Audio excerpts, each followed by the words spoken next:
नमस्कार दोस्तों, मैं बहुत बहुत स्वागत करता हूं आप सभी का एक बार फिर आपके अपने ही banking YouTube channel everyday banking में, जहां पे आपको अलग अलग बैंकों के प्रोडक्ट्स, उनके सर्विसेज के साथ साथ और भी बहुत तरह के महत्वपूर्ण फाइनेंशियल जानकारी दी जाती है। और दोस्तों, यहां पे बैंक के उपभोक्ताओं के हितों की रक्षा के लिए, उनके कीमती पैसों के रक्षा के लिए जो है रिजर्व बैंक ने बिल्कुल पूरी तरीके से कमर कस लिया है और बहुत तरह के जो है नए नए अपडेट जारी करता रहता है। नए नए सतर्कता अभियान जो है रिजर्व बैंक ऑफ इंडिया के द्वारा पब्लिक इंटरेस्ट में जारी किए जाते हैं। और रिजर्व बैंक ऑफ इंडिया का नारा भी है, सतर्क रहें, सुरक्षित रहें। रिजर्व बैंक ये चाहता है कि कस्टमर अपनी ओर से पूरे जो भी सेफ्टी प्रिकॉशंस होते हैं उसका पूरा ख्याल रखे, ताकि भविष्य में उसके साथ किसी भी प्रकार का कोई ऑनलाइन ठगी ना हो, उसके साथ कोई भी साइबर फ्रॉड ना हो। रिजर्व बैंक ऑफ इंडिया अपनी ओर से तो पूरी कोशिश करता है, साथ ही साथ वो ग्राहकों से भी इस बात की अपील करता है कि वो ऐसे किसी भी जालसाजों के साथ झांसे में ना आए, जो उनको तरह तरह के प्रलोभन देते हैं। जैसे कि कभी उनका कुछ लॉटरी निकल जाता है, कभी टाटा सूमो आ जाता है, कभी जो है वो केबीसी में 25 लाख रुपए जीत जाते हैं। तमाम ऐसी बहुत सारी जो है फ्रॉड के तरीके अपनाए जाते हैं, जो भी साइबर फ्रॉड होते हैं उनके द्वारा। साथ ही साथ आपने ये भी देखा होगा कि केवाईसी के नाम पे भी जो है बहुत तरह के लोगों के साथ फ्रॉड किए जा रहे थे, जो कि ऑनलाइन केवाईसी का झांसा देकर जो है लोगों के साथ फ्रॉड करने की कोशिश कर रहे थे। दोस्तों, तो इस दिशा में कदम उठाते हुए रिजर्व बैंक ऑफ इंडिया ने अब ये निर्णय लिया है कि केवाईसी का जो प्रोसेस है, ठीक है, ये ऑनलाइन अब नहीं होगा। मतलब ये कि अब आपको जो है ऑनलाइन किसी प्रकार का केवाईसी आपको नहीं करना है। हालांकि कोरोना काल में लोगों को छूट दिया गया था, बहुत तरह के ऑनलाइन केवाईसी का जो है प्रोसेस है वो शुरू किया गया था, लेकिन अब चीज़ें सामान्य हो रही हैं, अब उसकी ज़रूरत नहीं है। ऐसे में दोस्तों, अगर कोई भी आपको इस बात का कॉल करता है, जो आपको आपके बैंक की ओर से बोलता है, कोई अपने आप को बैंक का रिप्रेजेंटेटिव बोलता है, और वो जो है ऑनलाइन केवाईसी करने के नाम पे आपसे पर्सनल आपके बैंकिंग डिटेल्स लेता है, तो आप ये मान ले कि वो 110% वो कोई फ्रॉड है, वो कहीं ना कहीं कोई जालसाज है, जो कि आपके बैंकिंग डिटेल्स को लेकर आपके साथ फ्रॉड करने की कोशिश कर रहा है। दोस्तों, यहाँ पे ऑनलाइन अब जो है किसी प्रकार का केवाईसी नहीं होता है। इसके लिए आपको फिजिकली जहां भी जाना होता है, आपका होम ब्रांच या फिर आपका जो भी कह सकते हैं ऑर्गेनाइजेशन है, आपको वहीं जाना होता है। ऑनलाइन तरीके से कोई भी केवाईसी नहीं होता है।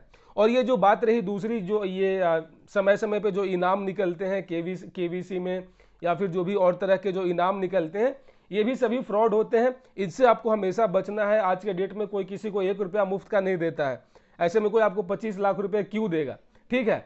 तो गाइज, ये था एक तो महत्वपूर्ण अपडेट जो कि केवाईसी को लेकर था रिजर्व बैंक ऑफ इंडिया के द्वारा। और दूसरा एक बहुत बड़ा अपडेट आ गया है वैसे लोगों के लिए जो कि प्रवासी भारतीय हैं, या फिर आपका कोई भी परिजन मलेशिया या फिर सिंगापुर में रहता है, ठीक है। मलेशिया और सिंगापुर जो है दो एशियाई देश हैं, जहां पे बहुत बड़ी मात्रा में भारत के लोग जो है वहां पलायन करते हैं। बहुत सारे लोग जो है वहां पे जॉब करते हैं, मजदूरी करते हैं। ऐसे में दोस्तों, वहां से पैसा भेजने के लिए अलग अलग माध्यम का सहारा लेते थे। वेस्टर्न यूनियन मनी ट्रांसफर या फिर ऑनलाइन तरीके से वो पैसे भेजते थे। तो उसको एक दिशा में और पैसों का ट्रांसफर और सरल बनाने के लिए रिजर्व बैंक ऑफ इंडिया ने एक बहुत ही एक महत्वपूर्ण अब सुविधा दी है वैसे लोगों को कि जो मलेशिया में रहते हैं और वहां से भारत अगर वो पैसे भेजना चाहते हैं, तो वो अब यूपीआई के माध्यम से भी पैसे भेज सकते हैं। जी हाँ दोस्तों, भारत पे, जो कि भारत का ऑफिशियल अपना एक यूपीआई पेमेंट गेटवे है, उसका इस्तेमाल करके, ठीक है, आप जो है भारत पे और यूपीआई के थ्रू आप मलेशिया या फिर सिंगापुर में जो है यहाँ अपने परिवार वालों किसी के खाते में पैसा भेज सकते हैं बिना कोई एक्स्ट्रा चार्ज दिए। तो ये बहुत अच्छी बात है, क्योंकि अभी तक जो भी थर्ड पार्टी जो भी ये सब थे, like western union money transfer, PayU money, जो एक कमीशन लेता था, एक टैक्स के रूप में लोगों से जो है कमीशन लेता था, तो कहीं ना कहीं लोगों को घाटा होता था। लेकिन अब जो है यूपीआई के माध्यम से और ये जो भारत पे है, इसके माध्यम से जो है अब आप डायरेक्टली जो है बिना कोई कमीशन दिए, बिना कोई एक्स्ट्रा चार्ज दिए, आप सिंगापुर या फिर मलेशिया से भारत पैसे भेज सकते हैं, या फिर आप यहां से भी चाहें तो वहां पे भी पैसे भेज सकते हैं 0% ट्रांजेक्शन के साथ। तो गाइज, ये था दो महत्वपूर्ण अपडेट जो कि बहुत ही इंपॉर्टेंट है आप सभी के लिए। मुझे लगा आप सभी के साथ शेयर कर देना चाहिए। तो दोस्तों, इस पूरे अपडेट से दो बातें निकल के आती है कि आपको ऑनलाइन ठगों के झांसे में नहीं आना है, किसी प्रकार के प्रलोभन में नहीं आना है। केवाईसी या फिर कोई अलग बैंकिंग फीचर के नाम पे अगर आपसे कोई पर्सनल डिटेल मांगता है, तो आप उसको बिल्कुल ना दें। ये आपकी सुरक्षा के लिहाज से बहुत इंपॉर्टेंट है।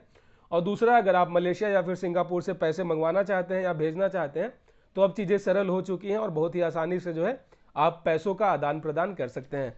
So guys that's all for the today, और ऐसे ही और इंटरेस्टिंग बैंकिंग और फाइनेंशियल वीडियोस के लिए हमारे चैनल को सब्सक्राइब कर लें।